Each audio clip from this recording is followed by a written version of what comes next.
welcome to my I Love Learning podcast. I'm Dr. Gina Anderson. I'm CEO and co-founder of Luma. And if you all don't know, this is my new season, second episode, season 4, and it's called The Courage to Create, because I believe innovation rarely begins with perfect conditions. In fact, it often begins with curiosity, learning, and the courage to take the first step. And neuroscience shows us that when we embrace new experiences and challenges, it really opens ourselves up in the brain to form new neural pathways, and it strengthens our capacity for creativity, problem solving, and growth. Every step forward, small as it can be, can literally reshape our brain and turn possibilities into progress. This season is a tribute to my grandpa, Fred, who our mascot, one of our mascots, is the inspiration came from, because he created, in fact, the Crayola sharpener, but he didn't have the patent on it. But I still considered him an inventor, because nothing has ever started with more than just an idea. And that is why I am so excited today for my guest, GK, who is a 2-time founder and a CEO of Tensor Planet. And he's going to tell us all about it, but it helps fleets detect, diagnose, and save high-risk vehicles before they even break down. And I actually met him at a conference not too long ago, and he just shines so bright because for 20 years, he has solved some of the toughest challenges. And he just told me about saving penguins, which I hope he tells us all about, with the help of technology. He's a TEDx speaker, and he contributes to columns on AI for MIT, Sloan Management, and Forbes. And he knows what it takes firsthand to create. So, GK, tell us everything about you, who you are, and what you did to have the courage to create. Yep. Gina, first, thanks for having me on the show. Really inspiring to hear about your grandpa. I think this reminds me of my grandfather who started a business about almost 100 years back. Wow. So this was a publishing business, and it's like till date, it's like one of the highest circulated newspapers in the island of Sri Lanka. Like he migrated to India and he started, and then so this was again he is my inspiration to start a business and build something of my own. So that's something that we share in common. So I love that. So thanks again for having me, and more and for the warm introduction. A little bit more about myself. About 15 years back, I co-founded my first startup called Gramna. We help organizations make better decisions with data. This was the pre-AI and pre-big data age. So we were doing machine learning in 2011 and helping organizations come up with the right decisions. We scaled to 250 people and working with a lot of Fortune clients, and we were acquired by a private equity-backed firm a couple of years ago. And after that, the urge to build something again was always there. So after this exit, I started all over again at zero and launched Tensor Planet. Wow. This was last January. And my passion is on making AI truly useful, and particularly in the real world where it is not very glamorous, and put it to real use and help fleets avoid downtime, keep vehicles on the road longer, and catch repairs, breakdowns weeks before they happen. Wow. So that's what we are really passionate and working on every day. The entire team, the Tensor Planet team, is supercharged to do just that. I love that. I was at Love's yesterday, and one of our clients, Ari Garrison's truck, I felt so bad for the driver. It was so whipping hot, and I saw his truck and they were working on it. And I suspect that they could have known that was going to happen if they used your technology, maybe. I don't know. But that is really cool. Like, I think about this, like, so you started a company, you sold it, and then you started another company. That's a lot. So where does creativity, you think, come from? Like, where does it originate? So inspiring that you've done this. Yeah, that's a good question. Actually, creativity often finds you in the most unexpected of places. Uh-huh. And when you look at things from a different perspective, particularly a contrarian perspective, you often find a lot of interesting stuff there. To give you an example, in 2019, we were in my earlier startup, we were doing a lot of work with AI. Mm-hmm. And the public narrative around AI back then was fear, which is the case, I would say, now as well. So back then it was even more new. And I was actively evangelizing on how AI can do good.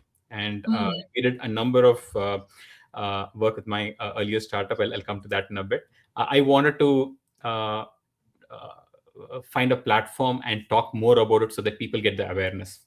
And I came across the TEDx stage, and they in New Jersey, they had one of their largest events. So I applied for an audition there, Uh-huh. and we had to submit a talk with a write-up, and a short video. So my topic was how AI can save the world. Mm. So surprisingly, it got picked up. And when I met the organizers, they told me that there were so many talks on AI, and Yeah. I was the only one which talked about AI doing something positive. Oh, that's good. So that's a contrarian view. So I was given the slot for audition. The audition went well. And the talk stood out. They really loved the examples, which is really the work done by the team in my earlier startup along with Microsoft. And this was where we had applied AI to save endangered species. Uh, Oh. Imagine counting penguins in Antarctica, identifying African elephants before poachers get to them. So there was a lot of work we had done in partnership with Microsoft. And in this TEDx talk, I converted these and more other public examples into story, and talked about how the biodiversity is not in a good shape, largely due to humans. And now if we can use technology, how we can identify, for example, if we are able to count penguins and identify the decline over the time, we can find out which areas are they impacted, what we can do about it. And in the case of the African elephants, if through visual imagery and drones, if you're able to identify Wow. animals and poacher movements before poachers get to the animals, you can alert the rangers. So there's a lot of Wow. fascinating work done by several organizations. So I just spotlighted this, showed a lot of examples, some from our works, many from others, and talked about the wonderful possibilities. And the audience really loved it. So this. Oh, I love that. I love that. I know how hard it is to do a TEDx talk. So that's incredible. It's really powerful because it can change lives. And how do you think creativity builds confidence? I think about mental health a lot. A lot of my work is really focused on that and spreading sunshine and goodness and really improving mental fitness.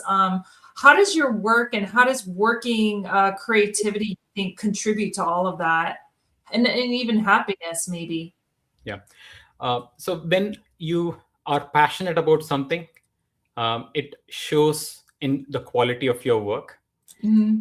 uh, uh, and particularly when you're in your circle of influence and you're doing stuff which you have control over, you're charged up about, and it is a creative, exciting work.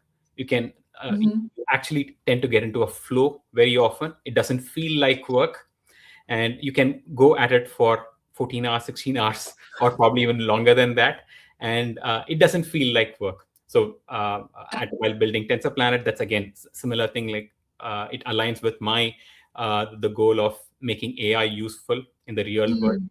So Mm. there's always something new to new problem to solve. Talking to fleets, understanding the challenges, and how else we could solve this problem. So that's what makes it all the more fun.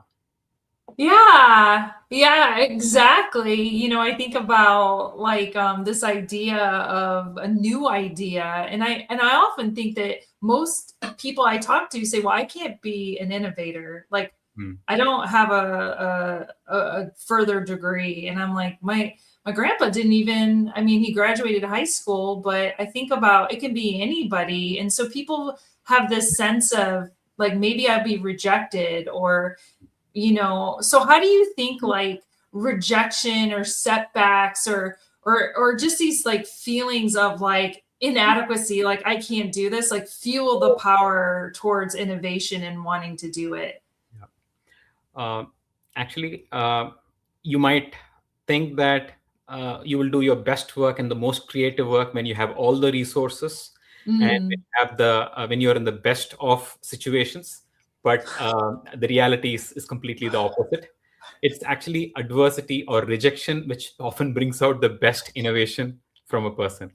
And taking my personal situation, like in terms from a founder life, you've been living this.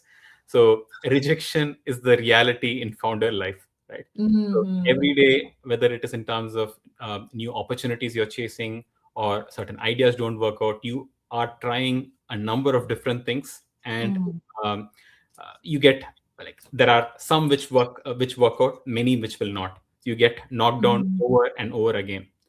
But there's no choice, but you'll have to stand back up and face the challenges and go at it again. In these moments, I've seen when you're really down and you're really struggling for air, you might suddenly get a brainwave that, why don't we even try this? How did we even miss this? And that is the light bulb moment that you get. And often that comes when you are strapped for resources or facing an adversity. So that's again a reminder for everyone that don't wait for the perfect moment. Wherever you are, particularly if you're in a not so good situation, perhaps there is something, some innovation waiting to happen, and you're probably being led there. Right. I love this idea because one of the reason I started my podcast in 2023 was because I had drivers telling me that, Gina, I've lost my passion. Because I talk about passion and like this idea that it ignites learning, being a learning scientist. And they're like, well, I'm not passionate about anything. I don't really look forward to learning. And it really inspired me to want to share this knowledge about where does this passion come from. So someone is listening today and they're like, well, Gina, GK, that's great. You guys are creative, but I'm not creative. Like I don't have that ability to create. What advice would you kind of mentioned it in your last answer, but what would you recommend someone to find their creativity and their spark? Yeah. And this is something which we need reminders ourselves, right? Like it's so easy that even if you've done this in the past, you might slip into this self-doubt. So I often need reminders. So in these situations, focus on, again, I'll talk about the circle of influence, what you have control over, because you're not dependent on some other external condition. Look at what challenges are there that you want to solve, make a difference. And once you identify that, take a tiny step towards it, to solving it. And if you are really not getting the ideas, it might help if you change your input, your scenario. For example, your surroundings, you talk to new people, you travel, try to change something to spark new ideas. Often change brings something fresh, so a fresh perspective. And when that first step pays off, pat yourself on the back. It's important. Yeah. It's important to recognize that small win, because I have a sticky note right here on my desk which says, "Enjoy the journey," and one says, "Be more gentle on yourself," because I am the harshest critic. So I have these two sticky pads here, which I love it. I love it. I love it. You should see my desk. I have I'll take a picture. I should post it as a comment. I have right in front of me, it says, the place to be happy is here. the way to be happy is to make others so. I Yeah. have things all over. I mean, everyone needs inspiration. Everyone gets stuck, and there's nothing wrong with that. And it's great to be open and honest about it because we can help each other. I think about our workplaces. You own a business, I own a business, and I often wonder about psychological safety and how that contributes to innovation, learning, and human performance. Like, what ways or what opportunities do you present at your company to support psychological safety? Instead of like high performers are always wanting to give ideas, but there might be extra stress to do that. Yeah. At startups, particularly early stage startups, the stress is high, and uh, every team feels it, right? And while we are conscious about it, when we are driving towards our goals and the heat of the moment, it's easy to forget it. There are some certain things that we should do as leaders to help and support people. One, clarity on the vision. Where are we going? So that the goals are clear. Because if you look at it, a lot of stress comes from unclear goals, or when the feedback on performance or progress is unclear. So if one thing I do is always explain where are we going, what is the vision, and where are we going, and what progress we've made, and where we need to change. So this helps focus attention on what tasks and which initiatives people need to work on. So I think this can help balance, and while the tight deadlines and stress might be there, this really helps. And we need to remember that it's a marathon, not a sprint. So Yes. we need to periodically see how we can, again, goes back to enjoying the journey and supporting each other. Yeah, community is everything, right? And being open and honest about how we're feeling in that moment and being transparent. So I love that perspective. I was talking to my co-founder last week, in the fact that we knew you were coming on.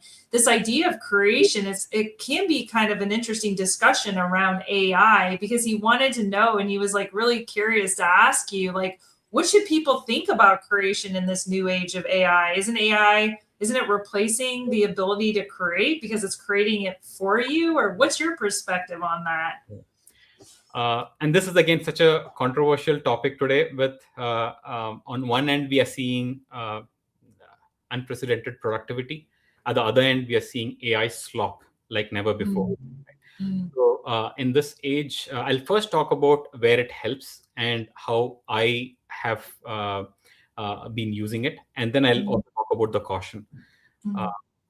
Imagine you want to write write an article, and you're staring at a blank page. It's very difficult to get started. I've had this for years. Like, I've been writing for a number of years. I've had this. Now imagine if your ideas could land on paper and get you 50% there instantly. It can take away the friction from getting started. So AI does that today for you in terms of helping you get started and get you to a certain level, after which you have to. It becomes easier to keep working on it to take it to completion. So the point, a key thing here is AI is a tool which helps you do that. It doesn't replace your thinking. And here in the example, when I mentioned 50%, it's important to put together what you really want to communicate. All my prompts to AI are super detailed. I can talk to AI. I do a transcription because I find it much faster than writing. So I talk to AI. It's like a lot of context in terms of what I want to do, what is the background, why I want to do it, and then I also give structure in terms of this is a skeleton, this is what I want first, next, and then keep these perspectives in mind, and then I let it create. A lot of people just say, write, for example, AI and productivity, write me an article. It's such a do that. Right. That's where AI slop comes from. So as long as you're doing that and using it as a tool to get you to a meaningful first draft, and when the final stages helps you polish the final and do some quick checks, that's where it becomes a good tool to accelerate and actually becomes a good companion and an assistant.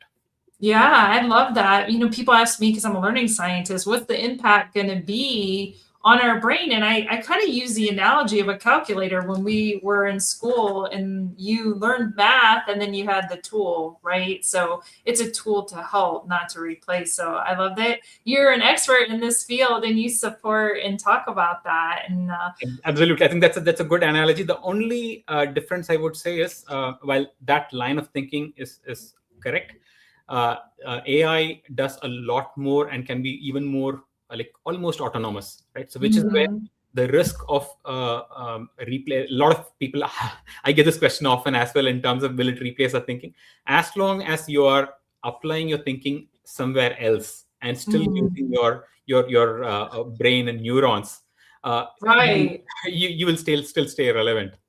Right. You have to think. You have to engage your mind. It's kind of like doom scrolling. You're not engaging your mind, and there's so much research on it. So we could do a whole podcast on that. I'm really excited because next week Deshaun Brown is going to be on my podcast, and he is the head of safety and compliance at Spur Freight Services.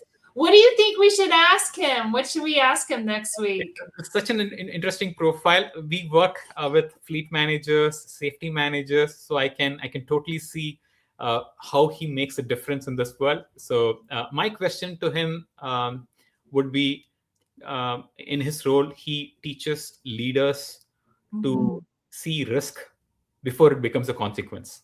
Right? He helps, in a way, what we do with technology, he does this as part of his role with processes. But today, you see organizations are chasing success, which means speed, growth, numbers. Right. What's the cost that leaders don't see until it is too late, and how can they avoid that? That would be. I would love to learn from him. Oh, okay, awesome. We can't wait. We'll see what he says. That's a great question, especially since he writes books on leadership. He brings that unique perspective. It'll be good. All right, GK, leave us today, this Friday, Junior. Oh my goodness, the 1st of July, with some lasting advice to put in our pockets, and then let everyone know where they can learn more about your company and you and connect with you and all the goodness you're doing for this world. Yeah, of course. Yeah. So I think this I read this somewhere. It stuck with me. Courage isn't something that you wait to build like an attribute. It's you actually have to start doing when you're fearing something. Right? Working through it and doing something beyond your comfort zone, particularly when you are fearing something, is what actually builds confidence. We are all fearful. We are all unsure of what would happen, but we need to take that step forward and don't wait until you feel ready. So that would be my parting suggestion, which I am trying to follow every single day. I need reminders. So in terms of where people can reach out to me about our work, our website is tensorplanet.com, and I am active on LinkedIn. So please do drop a message, and I can also reach out to me on ganes@tensorplanet.com. Awesome. Well, thank you so much for your beautiful work and your beautiful heart, and the fact that you have little Post-its and a star behind you. Tell everyone what your star says behind you. What does it say? Okay. It's like it's on your side there. Yeah. So this is something my son wrote on my whiteboard. It says, "You got this." You got this. Well, everyone be safe this weekend. It's the July 4th weekend, and you've got this. And until next time, be safe, be kind, and we'll be here next week. See you all.